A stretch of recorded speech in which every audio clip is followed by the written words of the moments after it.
Salam damai sejahtera, saudara-saudariku terkasih dalam Kristus Yesus. Life is tough, but God is good. Saat sebelum pandemi, kita sering kali mendengar ungkapan ini dalam persekutuan doa kita.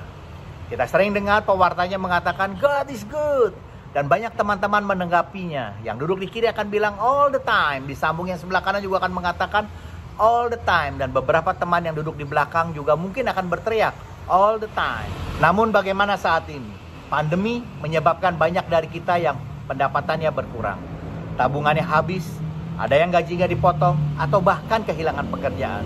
Juga banyak yang kehilangan orang-orang yang sangat kita kasihi.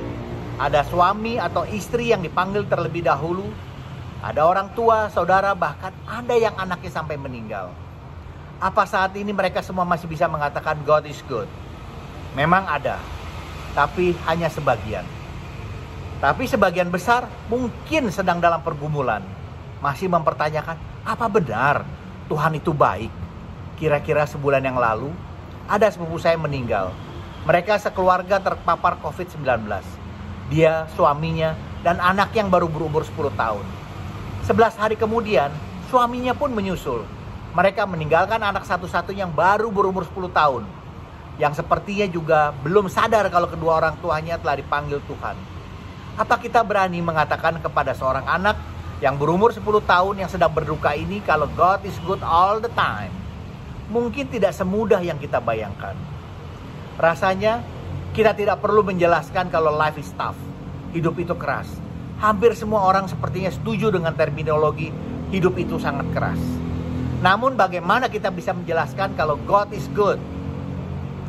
Kita baru bisa sepakat kalau life is hard but God is good kalau kita benar-benar punya relasi yang sangat baik dengan Tuhan Allah Trinitas, yang dibangun dalam perjalanan iman kita melalui pengalaman hidup bersama Yesus dalam pendampingan Roh Kudus. Santo Paulus mengatakan dalam 2 Korintus 11 bahwa life is hard. Dikatakan dia banyak berjerih payah, lebih sering di dalam penjara, didera di luar batas, kerap dalam bahaya maut, 5 kali disesah, bahkan setiap kali 40 kurang 1 pukulan. 3 kali didera, 1 kali dilempari batu, 3 kali mengalami kapal karam, sehari semalam terkatung-katung di tengah laut, sering terancam bahaya banjir, bahaya penyamun, bahaya dari orang-orang Yahudi maupun bahaya dari orang-orang non-Yahudi, bahaya di kota, di padang gurun, di tengah laut, juga dari saudara-saudara palsu. Berjerih payah, bekerja berat, kurang tidur, kelaparan dan kehausan.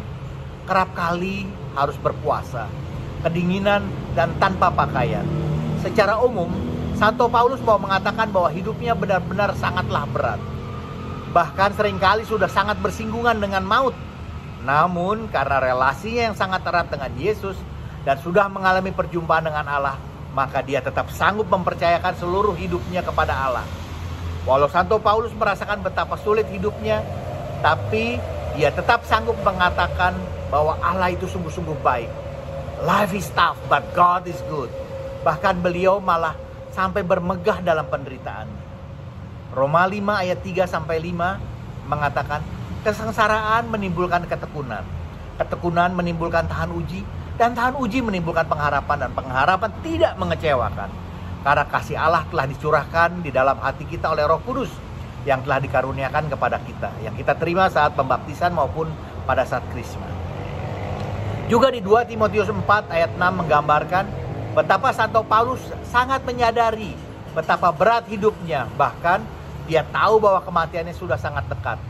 Darahku sudah mulai dicurahkan sebagai persembahan dan saat kematianku sudah dekat. Tetapi dia tetap bertekun dan setia memelihara imannya karena sadar akan kebaikan Tuhan. Bahkan mengatakan bahwa dia sudah mengakhiri pertandingan dengan baik, telah mencapai garis finish, dan sudah memelihara iman. Perjalanan iman adalah suatu maraton dari perjalanan hidup yang perlu senantiasa dipelihara dengan ketekunan dan kesetiaan yang secara terus-menerus, bukan sprint yang dilakukan sesaat kemudian selesai, tetapi maraton. Ingat itu. Karena Santo Paulus juga tahu bahwa dengan ketekunan kesetiaannya, dia akan memperoleh mahkota kebenaran. Filipi 3 ayat 8, malahan segala sesuatu kuanggap rugi, karena pengenalan akan Kristus Yesus Tuhanku lebih mulia daripada semuanya. Oleh karena dialah aku telah melepaskan semuanya itu dan menganggapnya sampah, supaya aku memperoleh Kristus. Bila ada masukan, mohon berikan komentar Anda. Jangan lupa di like dan subscribe, juga di share agar kita dapat saling memberkati. Amin. Tuhan Yesus memberkati kita semua.